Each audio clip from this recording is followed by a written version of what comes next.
Chapter 30. The Slave Warehouse. A slave warehouse. Perhaps some of my readers conjure up horrible visions of such a place. They fancy some foul, obscure den, some horrible Tartarus informes ingens cui lumina demptum. But no, innocent friend.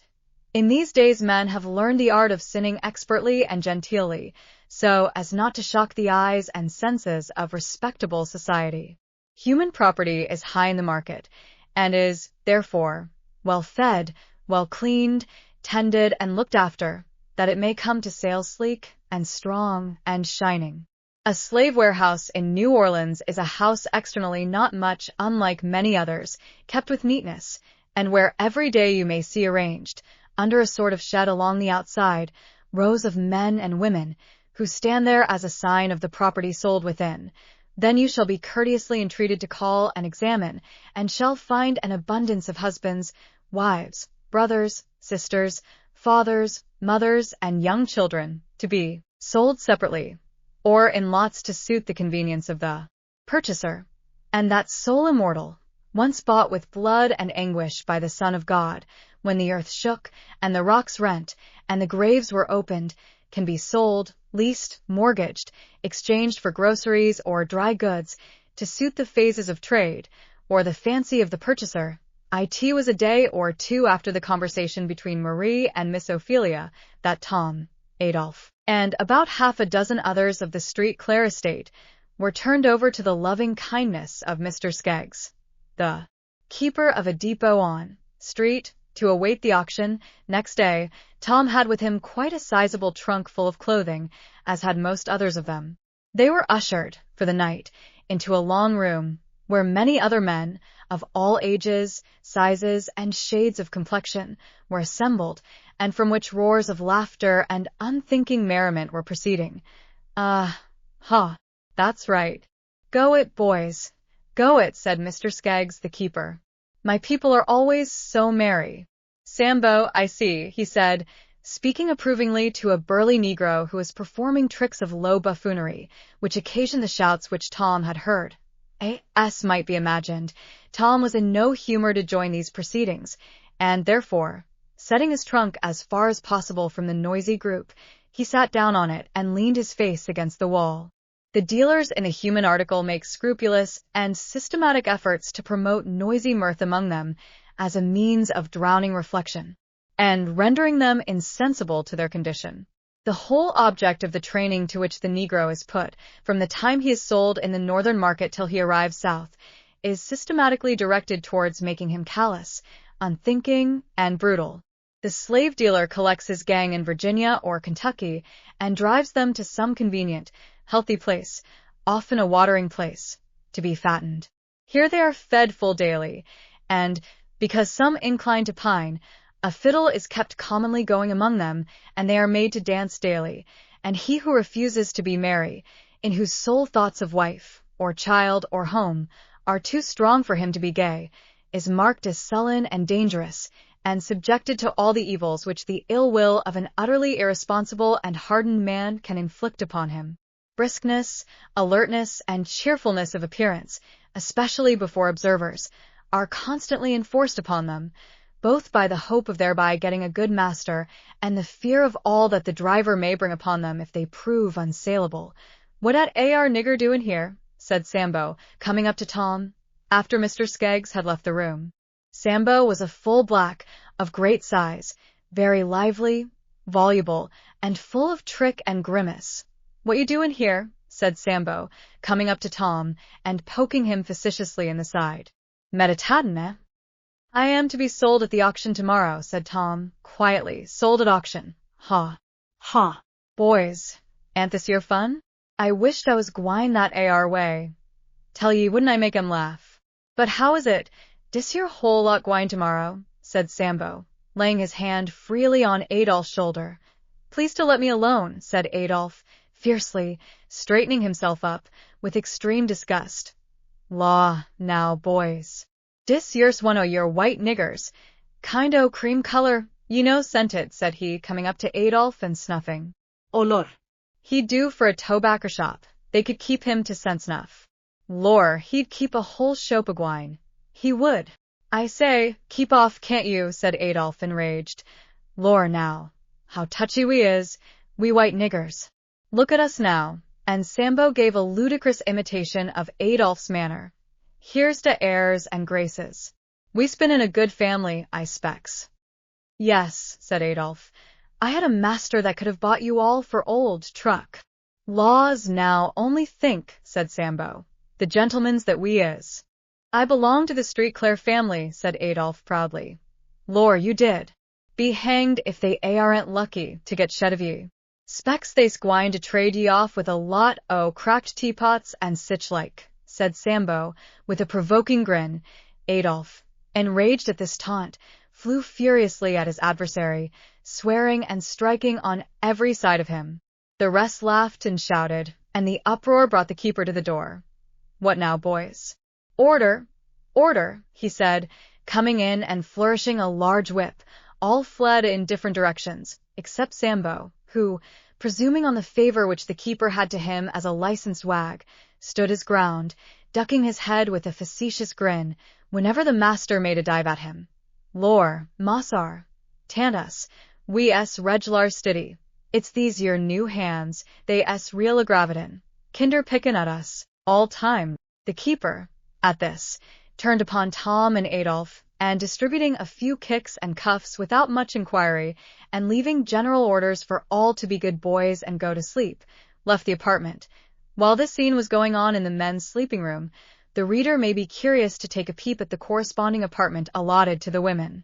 Stretched out in various attitudes over the floor, he may see numberless sleeping forms of every shade of complexion, from the purest ebony to white, and of all years, from childhood to old age, lying now asleep.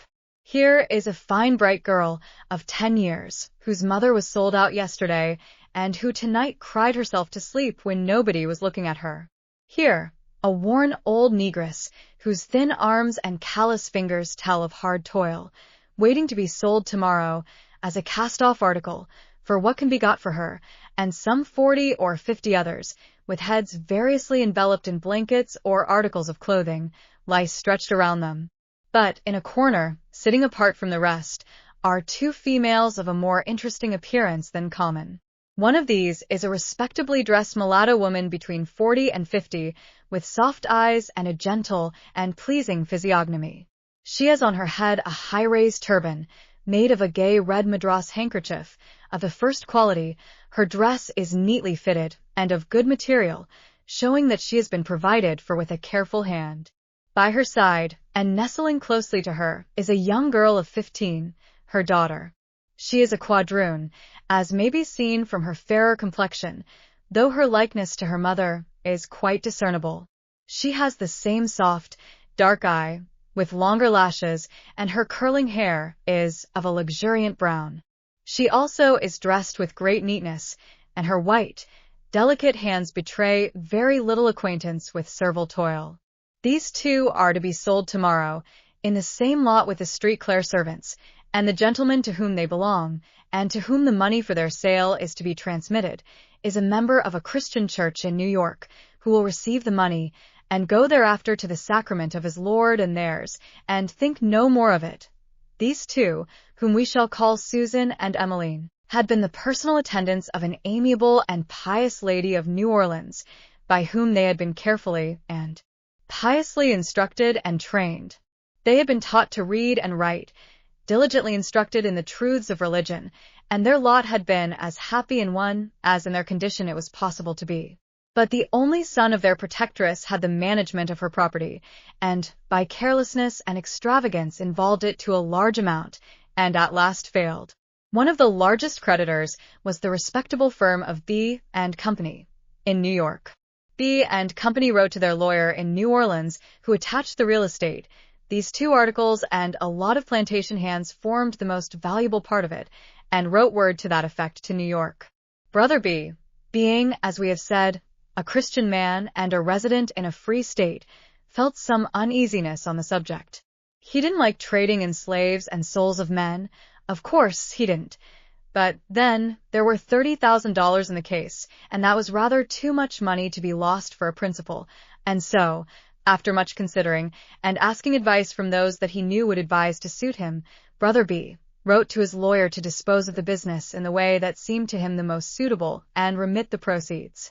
The day after the letter arrived in New Orleans, Susan and Emmeline were attached and sent to the depot to await a general auction on the following morning, and as they glimmer faintly upon us in the moonlight which steals through the grated window, we may listen to their conversation. Both are weeping, but each quietly, that the other may not hear. "Mother, just lay your head on my lap and see if you can't sleep a little," says the girl, trying to appear calm. "I haven't any heart to sleep, I can't. It's the last night we may be together." "Oh, mother, don't say so. Perhaps we shall get sold together. Who knows? If 't was anybody's else case, I should say so, too, said the woman. But I'm so feared of losing you that I don't see anything but the danger." "Why, mother, the man said we were both likely and would sell well." Susan remembered the man's looks and words. With a deadly sickness at her heart, she remembered how he had looked at Emmeline's hands and lifted up her curly hair and pronounced her a first-rate article.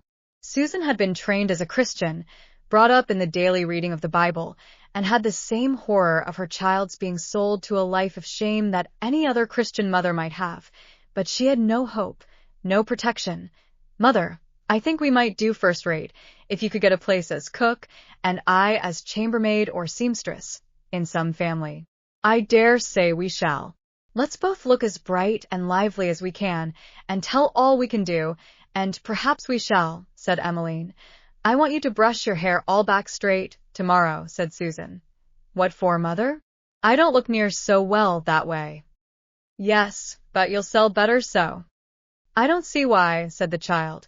"Respectable families would be more apt to buy you, if they saw you looked plain and decent, as if you wasn't trying to look handsome."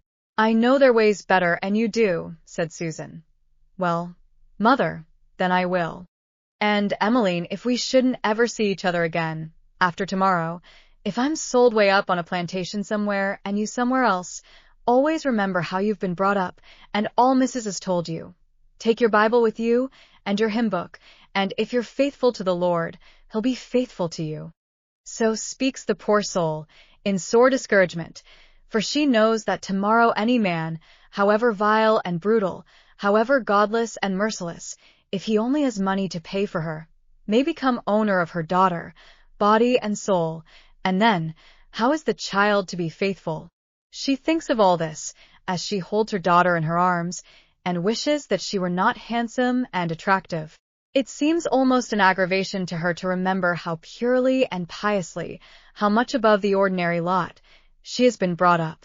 But she has no resort but to pray, and many such prayers to God have gone up from those same trim, neatly arranged, respectable slave prisons, prayers which God has not forgotten, as a coming day shall show, for it is written, "Who causeth one of these little ones to offend, it were better for him that a millstone were hanged about his neck, and that he were drowned in the depths of the sea." The soft, earnest, quiet moonbeam looks infixedly, marking the bars of the grated windows on the prostrate, sleeping forms. The mother and daughter are singing together a wild and melancholy dirge, common as a funeral hymn among the slaves. "Oh, where is weeping Mary? Oh, where is weeping Mary? Rived in the goodly land. She is dead and gone to heaven. She is dead and gone to heaven. Rived in the goodly land." These words, sung by voices of a peculiar and melancholy sweetness, in an air which seemed like the sighing of earthly despair after heavenly hope, floated through the dark prison rooms with a pathetic cadence, as verse after verse was breathed out. "Oh, where are Paul and Silas? Oh, where are Paul and Silas? Gone to the goodly land. They are dead and gone to heaven. They are dead and gone to heaven. Rived in the goodly land." Sing on, poor souls. The night is short, and the morning will part you forever, but now it is morning, and everybody is astir, and the worthy Mr. Skeggs is busy and bright, for a lot of goods is to be fitted out for auction. There is a brisk lookout on the toilet, injunctions passed around to everyone to put on their best face and be spry, and now all are arranged in a circle for a last review, before they are marched up to the Bourse. Mr. Skeggs, with his palmetto on and his cigar in his mouth, walks around to put farewell touches on his wares. "How's this?" he said, stepping in front of Susan and Emmeline. "Where's your curls, gal?" The girl looked timidly at her mother, who, with the smooth adroitness common among her class, answers, "I was telling her, last night, to put up her hair smooth and neat, and not having it flying about in curls. Looks more respectable so." "Bother," said the man, peremptorily, turning to the girl. "You go right along, and curl yourself real smart," he added, giving a crack to a rattan he held in his hand. "And be back in quick time, too. You go and help her," he added to the mother. "Them curls may make $100 difference in the sale of her." Beneath a splendid dome were men of all nations, moving to and fro, over the marble pave. On every side of the circular area were little tribunes or stations for the use of speakers and auctioneers. Two of these, on opposite sides of the area, were now occupied by brilliant and talented gentlemen, enthusiastically forcing up, in English and French commingled, the bids of connoisseurs in their various wares. A third one, on the other side, still unoccupied, was surrounded by a group, waiting the moment of sale to begin. And here we may recognize the street Clare servants, Tom, Adolphe, and others, and there, too, Susan and Emmeline, awaiting their turn with anxious and dejected faces. Various spectators, intending to purchase, or not intending, examining, and commenting on their various points and faces with the same freedom that a set of jockeys discuss the merits of a horse. "Hello, Alf. What brings you here?" said a young exquisite, slapping the shoulder of a sprucely dressed young man who was examining Adolphe through an eyeglass. "Well, I was wanting a valet, and I heard that St. Clair's lot was going. I thought I'd just look at his. Catch me ever buying any of St. Clair's people. Spoilt niggers, every one." "Impudent as the devil," said the other. "Never fear that," said the first. "If I get 'em, I'll soon have their airs out of them. They'll soon find that they've another kind of master to deal with than Monsieur Street Clair. 'Pon my word, I'll buy that fellow. I like the shape of him. You'll find it'll take all you've got to keep him. He's deucedly extravagant. Yes, but my lord will find that he can't be extravagant with me.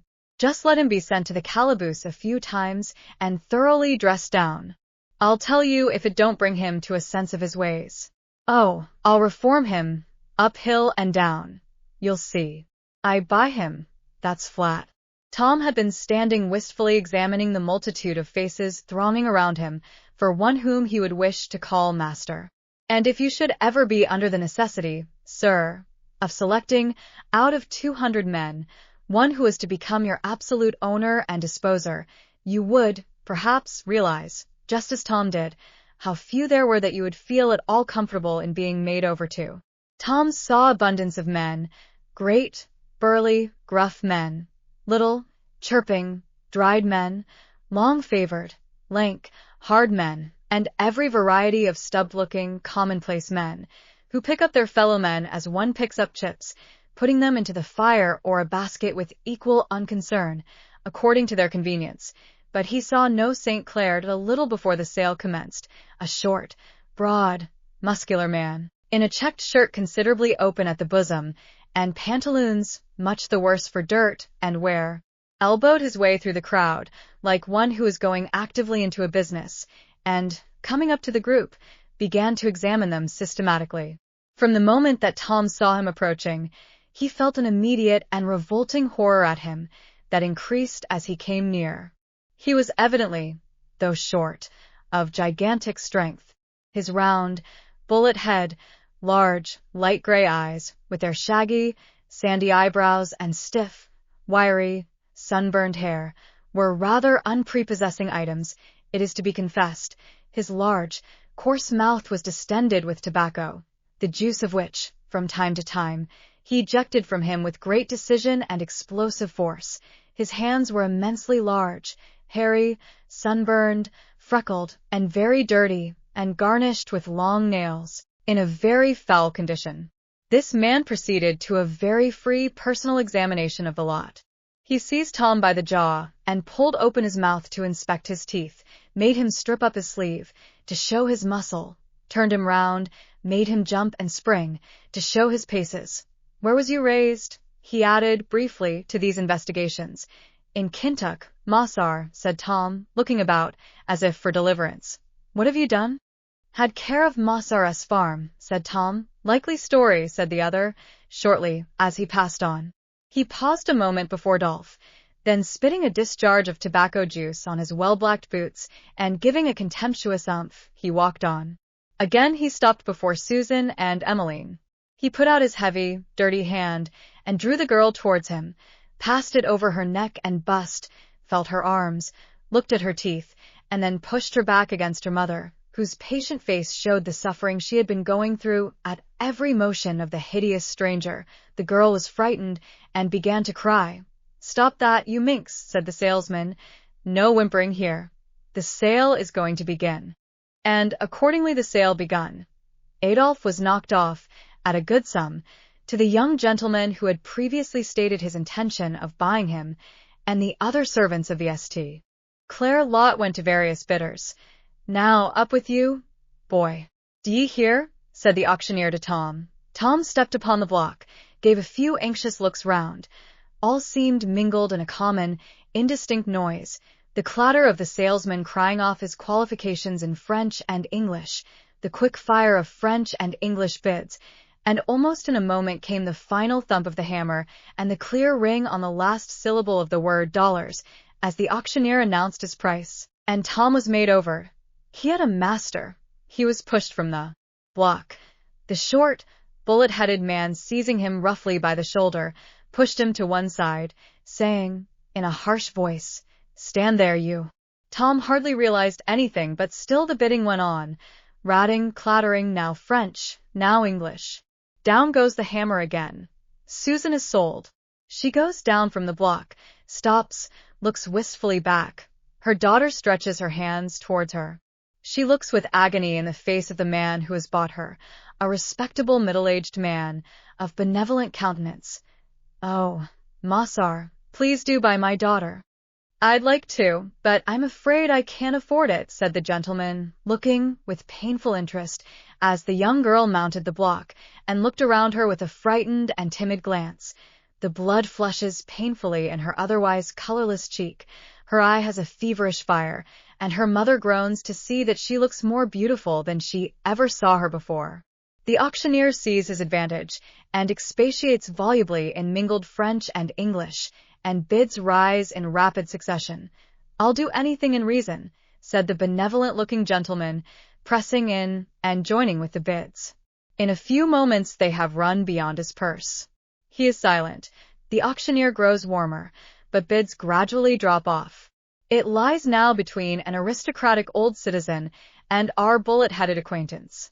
The citizen bids for a few turns, contemptuously measuring his opponent, but the bullet-head has the advantage over him, both in obstinacy and concealed length of purse, and the controversy lasts but a moment. The hammer falls. He has got the girl, body and soul, unless God help her. Her master is Mr. Legree, who owns a cotton plantation on the Red River. She is pushed along into the same lot with Tom and two other men, and goes off, weeping as she goes. The benevolent gentleman is sorry, but then, the thing happens every day. One sees girls and mothers crying, at these sales, always. It can't be helped, and see. And he walks off, with his acquisition, in another direction. 2 days after, the lawyer of the Christian firm of B and Company, New York, send on their money to them. On the reverse of that draft, so obtained, let them write these words of the great paymaster, to whom they shall make up their account in a future day. When he mocketh inquisition for blood, he forgetteth not the cry of the humble.